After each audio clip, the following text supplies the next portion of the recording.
नमस्ते. आज आपण दोडक्याच्या किसाची चटणी करणार आहोत. त्यासाठी अर्धा किलो दोडके घेतले, स्वच्छ धुवून घेतले दोडके. त्याचा किस काढून घ्यायचा आहे.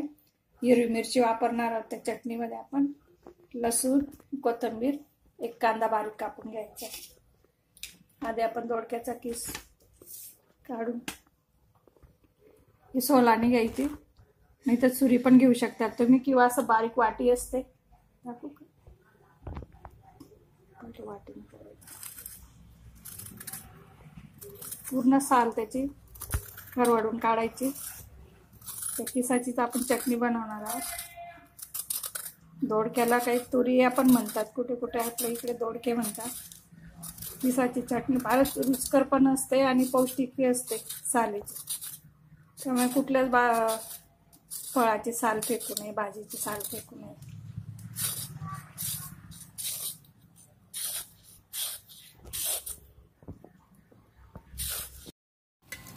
किस काढला आपण दोडक्याचं, ते सगळे किसून घेतले, वरची साल काढून घेतली. आता याला सुरीने पण चॉप करू शकता, पण आपण मिक्सरमध्ये त्याला अगदी एकच वेळा फिरून घेणार आहोत जाडसर. सुरीनेही करू शकता तुम्ही. बघा, दोडक्याचा किस बारीक करून घेतलाय, जास्त बारीक नाही केला तो, जाडसरच राहू द्यायचं. त्याचं कढई ठेवली आपण गॅसवर, गॅस बारीक ठेवला आहे. तापत आली कढई, त्याच्यात फोडणी तेल टाकून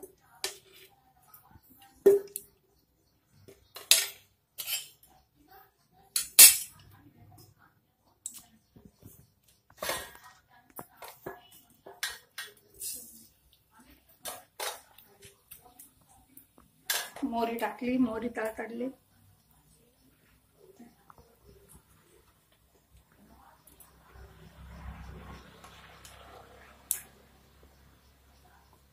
जिरे टाकले,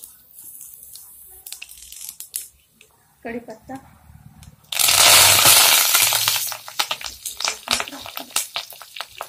एक कांदा कापून घेतलाय, तो अर्धा घेणार होता.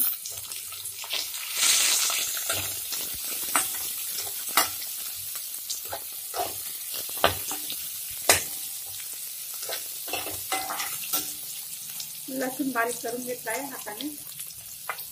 2 मिरच्या घेतलाय. लाल तिखट पण घेऊ शकता तुम्ही, मी हिरव्या मिरच्या वापरते आता.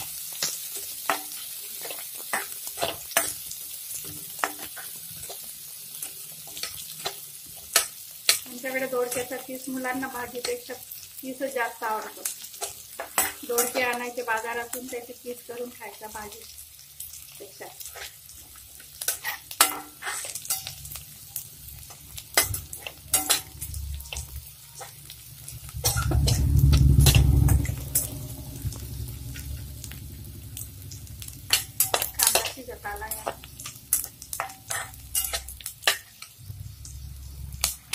थोडी कोथिंबीर टाकणार, फोडणी.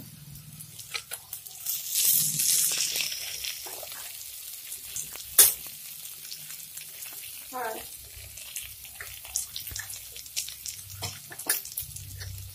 थोडा मसाला, म्हणजे किंचित मसाला.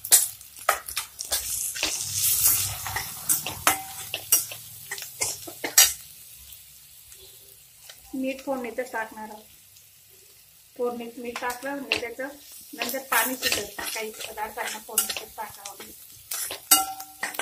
फोडणीत तेलात त्याचं पाणी सुटलं जातं मिठाचं, पदार्थ कुरकुरीत राहतात. शेवटी मीठ टाकलं का पदार्थ ओलसर होऊन जातो. कुठलीही भाजी म्हणा, चटणी म्हणा, कोरडी सुकी भाजी, त्यासाठी फोडणीत मीठ टाकलेलं सोयीस्कर असतं. आता आपण किस टाकणार आहोत. मसाले सगळे टाकून झाले. छान खमंग होतं, हलवत राहायचं एकसारखं. त्यातलं पाणी आटोपर्यंत. पाणी आटलं म्हणजे व्यवस्थित शिजायला फार वेळ लागत नाही. दोडक्याची चटणी तुम्ही टमाटे टाकू शकता तुम्ही याच्यात. त्याची ओरिजिनल चव दबली जाते जास्त मसाले वापरल्याने टमाटे.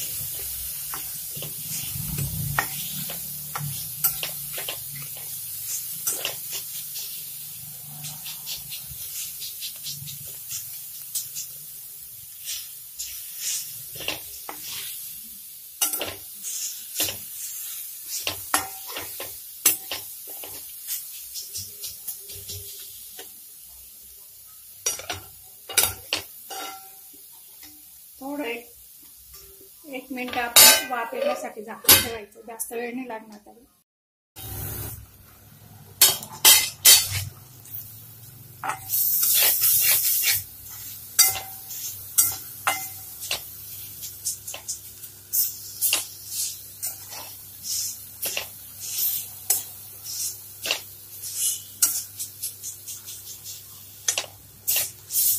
कुरकुरीत होईल तोपर्यंत आपण त्याला हलवत राहायचं सारखं. चटणी अशी कुरकुरीत हिरवीगार छान दिसायला पाहिजे.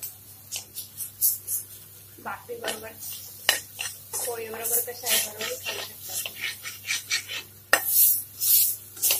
एवढी जरी चटणी राहिली आमच्याकडे सगळेजण एक घास ताटाला लावू शकतात.